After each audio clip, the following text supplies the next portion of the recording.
भगवान से जो जैसा संबंध रखेगा भगवान वैसे निर्वाह करेंगे। हिरण्यकश्यपु भगवान को शत्रु मानता है, उसके प्रति वैसा भाव प्रहलाद जी स्वामी मानते हैं, आराध्य मानते हैं, प्राणनाथ मानते हैं, तो उनके प्रति वैसा भाव। हिरण्याक्ष का जब भगवान ने वध कर दिया तो हिरण्यकश्यपु भगवान को अपना शत्रु मान बैठा और भगवान से बदला लेने के लिए कठोर तपस्या की। जरा कल्पना करो कितनी कठोर तपस्या की होगी। सतेपे मंदर द्रोण्याम तपः परम दारुणम। मंदरांचल पर्वत पर चला गया, दोनों हाथ ऊपर करके पैर के अंगूठे पर खड़ा होकर के आकाश में दृष्टि लगा करके ब्रह्मा जी को प्रसन्न किया उसने। ब्रह्मा जी ने कहा वरदान मांगो। उसने कहा मैं अमर हो जाऊं। बोले यह संभव नहीं है। तब उसने बहुत से वरदान मांगे अपनी बुद्धि के अनुसार, न दिन में न रात में, न ऊपर न नीचे, न अंदर न बाहर, न अस्त्र से न शस्त्र से, न नर से न पशु से, बहुत वरदान मांगे। यहाँ तक कह दिया ब्रह्मा की बनाई सृष्टि में किसी से न मरूं। तब भैया ब्रह्मा जी ने कहा भैया बहुत दुर्लभ वरदान मांग रहे हो, फिर भी हम तुम्हें दे रहे हैं। तथापि पितराम मिंग वरान यद्यपि सुदुर्लभान, बड़े दुर्लभ हैं फिर भी हम तुम्हें दे रहे हैं। और जब उसको बल मिल गया तो स्वयंभू भगवान बन गया। यज्ञ यागादि बंद करा दिए, पूजा पाठ बंद करा दिया। इतना आतंक मचाया कि देवता भी स्वर्ग छोड़ करके चले गए। इतना आतंक मचाया कि भगवान भी वैकुंठ छोड़ करके चले गए। देवताओं ने कहा कब मारोगे इसको?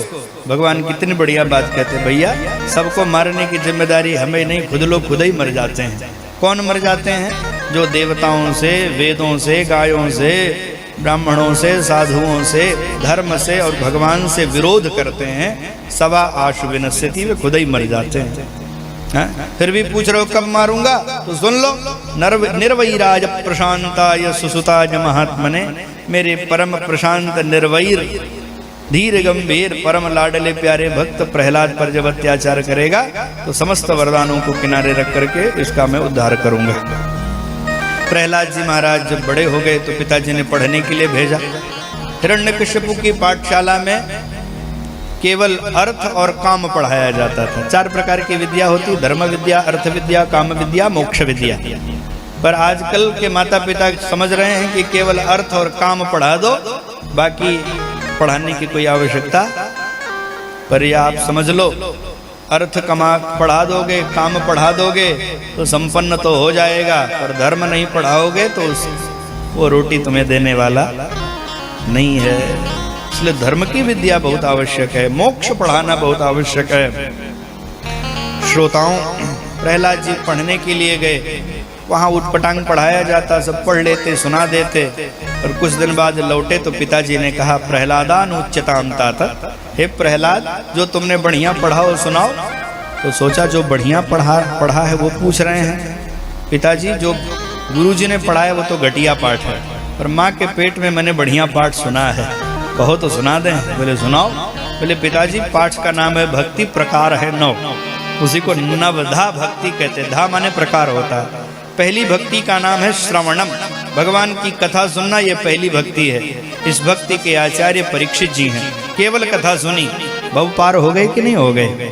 दूसरी भक्ति का नाम है कथा कहना, इस भक्ति के आचार्य हैं श्री सुखदेव जी, बेड़ा पार हो गया कहते कहते। तीसरी भक्ति का नाम है भगवान को याद करना, कोई बाहरी सामान नहीं, कोई भौतिक रूप से कोई पदार्थ लेकर के भगवान की आराधना, केवल स्मरण करना, याद करते रहना। इस भक्ति के आचार्य स्वयं प्रहलाद हैं, क्योंकि उसके राज्य में तो कोई मंदिर थे ही नहीं, पूजा पाठ कर ही नहीं सकता था। चौथी भक्ति का नाम है पाद सेवनम, भगवान की चरण सेवा करना, इस भक्ति की आचार्य हैं लक्ष्मी। पांचवी भक्ति का नाम है अर्चनम, भगवान की अर्चना करना, इस भक्ति के आचार्य हैं पृथु। छठी भक्ति का नाम है भगवान को प्रणाम करना। देखो भैया, भगवान को अगर नित्य दंडवत कर रहे हैं तो भी प्रणाम है। पाहि नाथ कही पाहि गोसाई, भूतल परेव लकुट की नाई। रोज दंडवत करो, यही भक्ति है, पर नियम से करो। हैं? और 7वीं भक्ति है दास भाव। दास भाव से तो हनुमान जी भगवान की आराधना करते हैं। 8वीं भक्ति है सखा भाव, मतलब मित्र मान के भगवान का भजन करना। सखा भाव से अगर किसी ने भगवान को भजा है तो उस महापुरुष का नाम है अर्जुन। हे कृष्ण हे यादव हे सखेती। 9वीं भक्ति का नाम है सर्वस्वार्पण, सब समर्पित कर देना। सब किसने अर्पण कर दिया था? राजा बलि ने पहले मन दिया था, फिर धन दिया, फिर रहा नहीं गया तो कहा तीसरा चरण मेरे ऊपर दे दो, रख दो। तन भी दे दिया। पहले मन दे, मन तो तुरंत लट्टू हो गया था जब वामन भगवान को देखा, निहाल हो गया। विंध्यावली से कहा ले आओ सोने का घड़ा, नर्मदा का जल भर करके हम जरा चरण धोएंगे। फिर संपत्ति दे दिया, तन मन धन सब दे दिया। ये सर्वस्व अर्पण है, आत्मनिवेदनम, तेरा तुझको अर्पण, क्या लागे मेरा है। ऐसा जो सही में हो जाए, केवल मैंने ऐसे नहीं ऊपर ऊपर तेरा तुझको अर्पण है। आजकल तो सब ऊपर ही हैं। एक जगह गए, हम कहे महाराज ये सब आप ही का है, सब आपका, हमारा क्या है। हमने कहा लाओ चाबी तब चलें अयोध्या। ऐसे कैसे भैया, सब समझ गए झूठ ही बोल रहा है, देते होते कुछ है नहीं, फोकट में कहते रहते महाराज सब आप ही का है, आप ही का है, आप ही का है, ऐसे कहते रहते हैं। तो किसने पढ़ाया इसको मेरे शत्रु का पाठ? तो आचार्य कहते हैं न मत प्रणीतम न पर प्रणीतम सोतो वदत्ये सतवेंद्र शत्रु नैसर्गिकीयम मतिरस्सराजन नियच्छ मन्नुम करुदास्ममाना। नैसर्गिक भक्ति प्राप्त है, इसको हमने पढ़ाया नहीं। अब इतनी बात से प्रहलाद के प्रति उसके मन में कुभाव आ गया, और प्रहलाद जी को मारने के लिए क्या नहीं किया होगा उसने। होलिका लेकर के बैठी जल करके भस्म हो गई, तो भयंकर काले नागों के बीच में डलवाया, हाथियों के पैर के नीचे कुचलवाया, समुद्र में फेंकवाया, पहाड़ से फेंकवाया। और मारने हाले 2 हाथ वाले हैं, बचाने वाले 4 हाथ वाले हैं, कौन क्या बिगाड़ सकता है। काल कोठरी में रखा, विष पिलाया, भोजन नहीं दिया, एकदम आग बबूला हो गए। प्रहलाद जी सबको शिक्षा देते दुर्लभम मानुषम जन्म, ये जन्म जो दुर्लभ है मनुष्य। मेरी बात को ध्यानपूर्वक श्रवण करिएगा, आचार्य की वाणी है ये। यह मनुष्य शरीर बहुत दुर्लभ है, यह हमको हमारे कर्मों के कारण नहीं मिला है। कब हम करी करुणा नर देहि देत ईश बिनु हेतु जननी। भगवान की करुणा से यह शरीर मिला है, कृपा से शरीर मिला है। अब जब किसी के रहमो कर्म से हमें कुछ मिला हो तो जरा उसका लाभ लेना चाहिए। पिताजी ने देखा बच्चा गलती कर रहा है, पकड़ा गया। पिताजी ने कहा चलो उठक बैठक करो। 100 बार सुनाया दंड। कितनी बार? पिताजी ने देखा 40 बार में कि अब सांसें लंबी होने गई, आंखों से अश्रुधारा बह रही, गाल लाल हो गया, सो दयालु बन गए, गले से लगा लिया। 60 बार से बचा लिया। कहा जाओ दोबारा गलती मत करना। अपना ही दंड था, अपना ही विधान था, पर दयालु बनने के बाद अपने ही दंड विधान से अपने ही बेटे को बचा लिया। है तो अपना ही बेटा, दया लग गई। वैसे ही हमें दंड विधान हुआ 84 लाख योनियों में, चलो उठक बैठक करो, बहुत पाप किया है। सो 10-20 बार कुकर सुकर बने, परमात्मा की दृष्टि पड़ गई, इधर आओ, हो तो अपने ही, मेरे ही तो अंश हो, ईश्वर अंश जीव, चलो मनुष्य बना रहे हैं, दोबारा गलती मत करना। ऐसे ही मिली कृपा, ऐसे ही मिली कृपा, तब जाकर के हम मनुष्य शरीर प्राप्त किए। इसलिए भैया इसकी सार्थकता सिद्ध करनी चाहिए। एक दिन पूछ लिया, ए प्रहलाद किसके बल पर उछल रहा है? बोले पिताजी अणु से लेकर के ब्रह्मा पर्यंत जिसके बल से बलवान होते मैं उन्हीं के बल पर उछल रहा हूँ। कहाँ है वह? बोले सब जगह है। बोले सब जगह है तो मुझे क्यों नहीं दिखाई पड़ रहा है? वासौ यदि सर्वत्र स्तंभे कस्मान न दृश्यते, तो खंबे में तो मुझे क्यों नहीं दिखाई पड़ा? बोले प्रभु बैठे हैं इसी में। गोधूली बेला में खंबे पर प्रहार किया और जैसे खंब फटा, खंब फाटो चरचरानो निकसो नरनाहक को रूप अति भयानक है।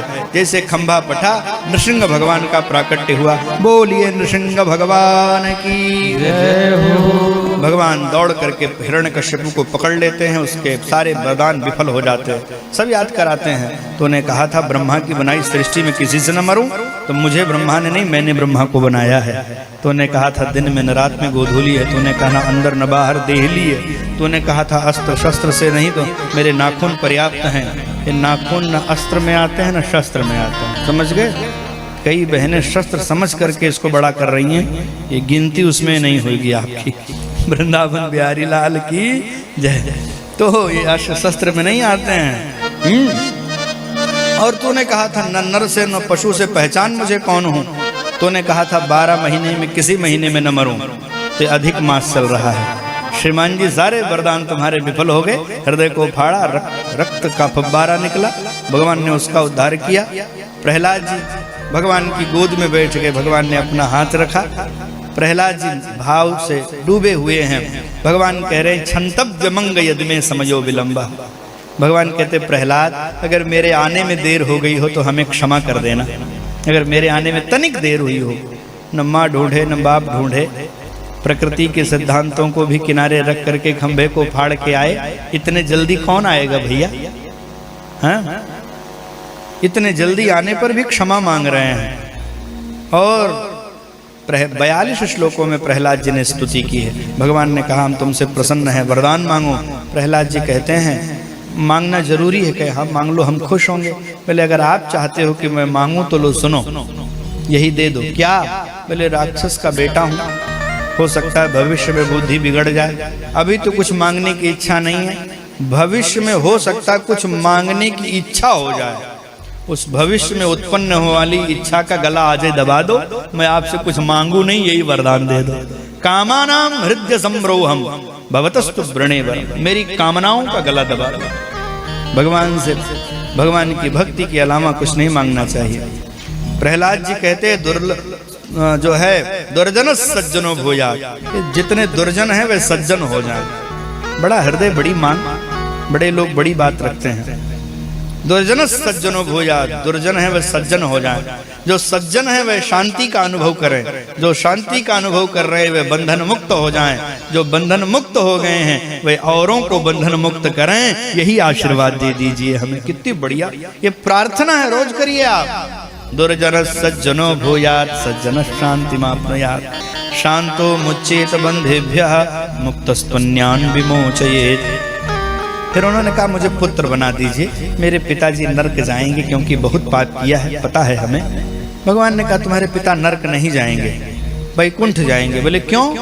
क्योंकि तुम्हारे जैसा कुल पावन जिस कुल में पैदा हो जाएगा, आज से हम अपने नियम में परिवर्तन कर रहे हैं। कि अब तक क्या नियम था? जो जस करी सो तस फल चाखा। बोले अभी अभी परिवर्तन क्या हुआ? बोले परिवर्तन मैंने यह कर दिया, त्रिसप्तभि पिता पोत पितृभिः सहते नघा यत् साधोस् गृहे जातो भगवान भवान वही कुल पावना। मैंने अभी अभी परिवर्तन किया है कि जिस कुल में तुम्हारे जैसा भगवत भक्त पैदा होगा उसकी 21 पीढ़ियां स्वतः वैकुंठ चली जाएंगी ऑटो मोड में। ये मैंने अभी अभी परिवर्तन कर दिया। भगवान का यह आश्रय। आप बताओ, फिर भी जीव भगवान की शरणागति नहीं स्वीकार कर रहा। भगवान कह रहे मैं तुम्हें चाहूं, अगर तुम मुझे चाहोगे तो मैं तुमको भी चाहूंगा और तुम्हारी 10 पीढ़ियां ऊपर की और 10 पीढ़ियां नीचे की मैं उनसे भी प्यार करूंगा। इतने दयालु परमात्मा को छोड़ करके भी हमारी मति कहां जा रही है? ऐसे कृपालु को छोड़ करके भी हम किसकी शरणागति स्वीकार, किसकी खुशामद में लगे हुए हैं, ये समझ से परे है। प्रहलाद जी महाराज शासन किए हैं, बाद में भगवान के धाम के अधिकारी हुए हैं।